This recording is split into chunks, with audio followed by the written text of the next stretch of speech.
So I have a 1975 Porsche 914.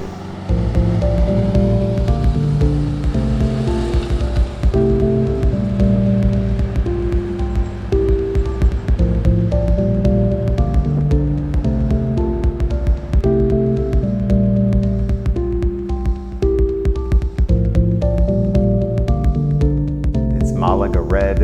It has all of the right interior. It's literally been brought back to exactly the way it would have looked in 1975. And for me, that's cool.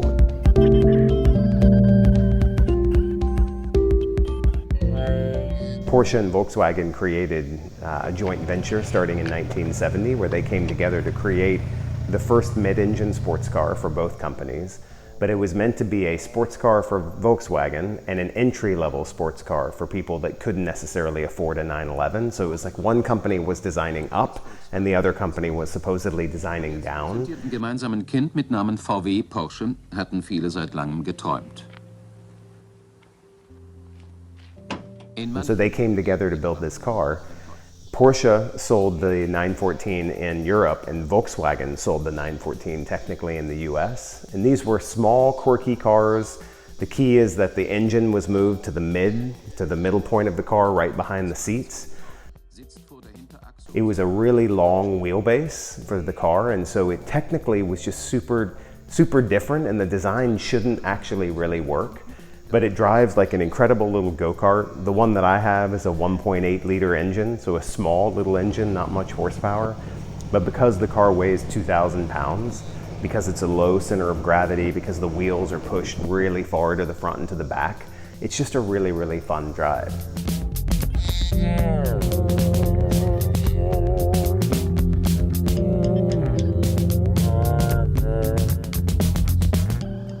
So when I was about 10 or 12 years old, so that would have been in the mid-'80s, I went to an event with my parents at the Cobb County Civic Center.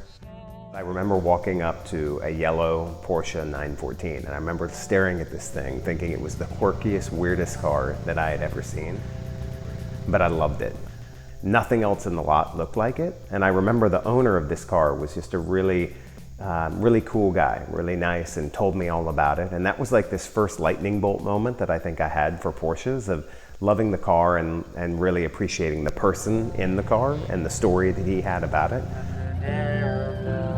And so for me, it was the very first Porsche moment that I had as a child.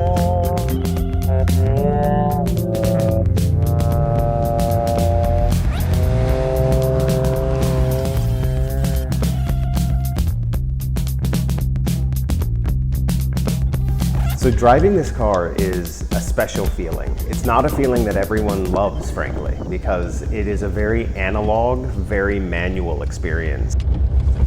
But there's not a single power anything in this car. There's no power steering, there's no power brakes, there's no power windows. It's barely got a radio that's functional. The air conditioning says that it's there, but it just blows hot air at you at the end of the day. And so shifting and driving this car takes work. And so on a hot day in Virginia, you're gonna lose a few pounds of water weight, but it's still amazing. You feel every bump, you feel every turn. And as I've driven it more and more, I've zeroed in. I feel actually super connected to the car.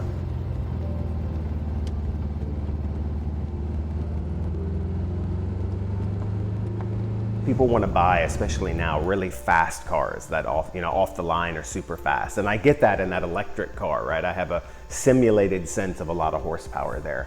This car is not a fast car. It's got less than 100 horsepower total. And so this is not going to beat anything on the road, and it's wonderful. So I think I've reached a point where it's less to me about speed and racing and winning. It's more about the enjoyment that I have behind the wheel of the car, and this definitely gives me that.